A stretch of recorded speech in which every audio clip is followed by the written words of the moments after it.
Elden Ring Nightreign. First off, I did have fun playing this. I think if you guys watched me play this live, you could probably see that I was having fun. Take my skill level out of the equation. It was a fun experience. Was it enough of a fun experience to make me want to buy this game when it comes out in May?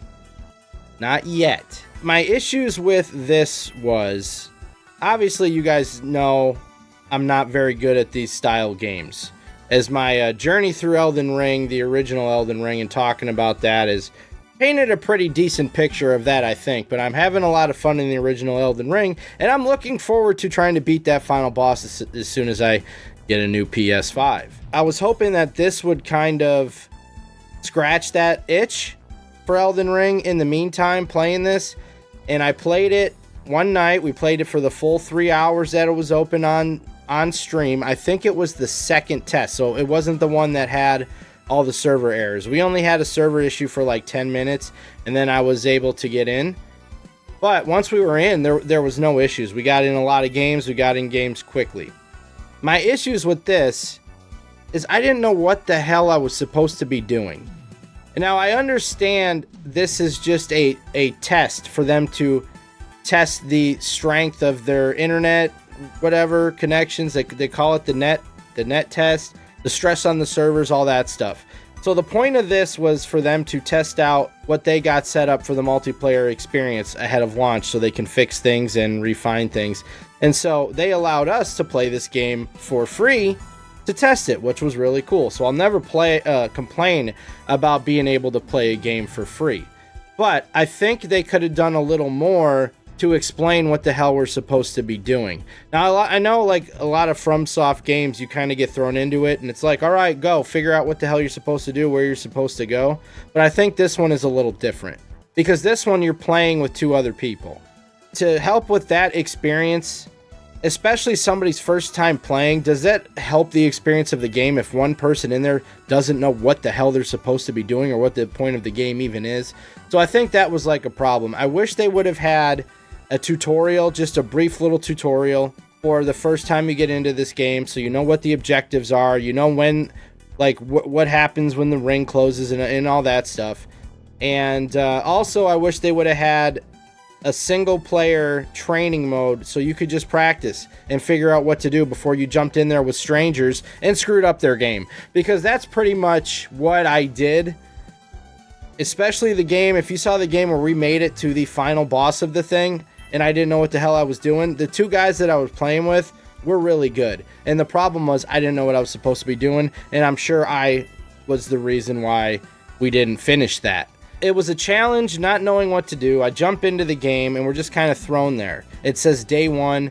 All right, we land on this like plateau and there's some enemies to fight, and then we can get equipment, and then it's like, all right, where am I supposed to go now? So for somebody that maybe this style game, people that have played this style game over and over, maybe they already know how this works. But for somebody like me that doesn't, I didn't know what the hell was going on. I just followed the people I was with, and I felt, like I'm not really contributing, because I can't figure things out on my own at this point, because you're on a timer.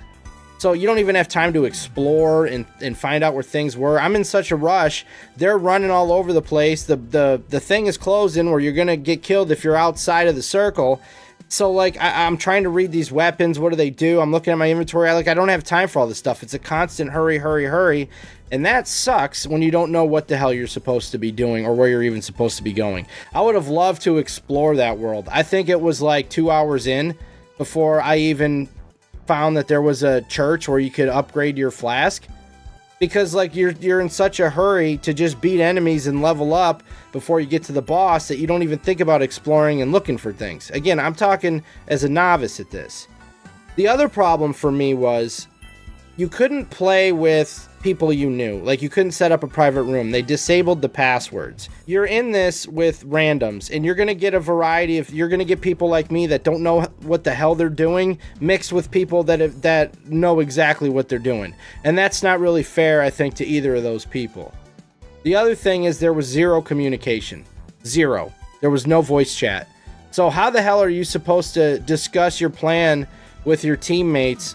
Like, you just kind of got to hope that wherever they go, you want to go too. or you see what they're doing, or you can kind of mind read, because there was zero communication, and that made this really hard to play, I think. The actual gameplay was weird. It didn't feel like Elden Ring a lot. Sometimes it did, but I mean, there was zero fall damage. You could just bounce up cliffs. It was very, very weird, and you ran really fast, so it didn't feel like movement. Didn't feel like Elden Ring to me. The combat was weird. It felt really glitchy, and I'm sure that had a lot to do with this being in a beta and doing the test. I understand all that stuff. I'm not complaining about it. It just felt weird. And it was more like a button mashing thing, because it wasn't like a one-on-one with an enemy. Like, I rarely had those situations where they're coming at me and, okay, what am I going to do? Am I going to try to block and counter? Am I going to, you know, try to jump attack them?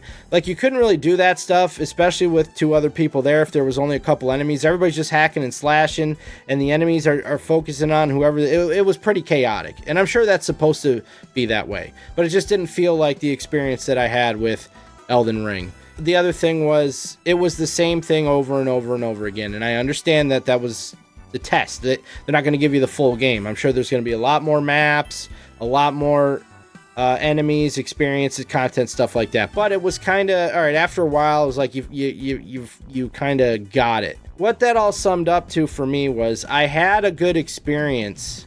Like, I had fun playing it in those 3 hours, but the next day, I didn't want to play it again, because as much fun as I had, the things that I just talked about, I don't really want to deal with that again.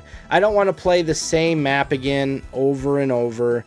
I don't want to be put in there and feel like an idiot because the 2 guys that I'm with know exactly what they're doing, and I'm not very good, and I don't know what the hell's going on, and I'm like holding on to them like a child. Lead me, tell me where to go. So like that part of the experience made me not want to test it more. So I don't know if there was a lot of people like me. I'm sure the From Software veterans that love these games played every single minute of every single play session. They knew exactly what to do and they had a blast. That's not me, right? I don't fit into that category. I'm the casual / newbie outsider to this to these games that was trying to have some fun with this. I did have fun, but I didn't want to sit through that all over again. Now, if I could play it again and have some friends in there playing with me and I can talk to them, I probably would have played it another day. But I just didn't want to deal with feeling like the outsider, not knowing what the hell's going on and holding people back, and I don't know. Like that's probably a me thing also. Based on the experience of this, would I buy this game? I don't plan on buying that game. I don't. Things could change, obviously, when they release all the new content that's going to be in the game. When you see the trailers, maybe if there's a demo or another test where you can play 2 or 3 maps, maybe if my friends get it and they want me to play with them, and then that's a fun experience playing like that. So a lot of things could change, but just based on this very limited, narrow, in a bubble experience as of right now, I don't plan on playing the game. But I hope that does change, because it does seem like there's a lot there that could be fun for me. So we'll see. We'll see what happens in the future. Maybe things will change and I'll end up getting that game.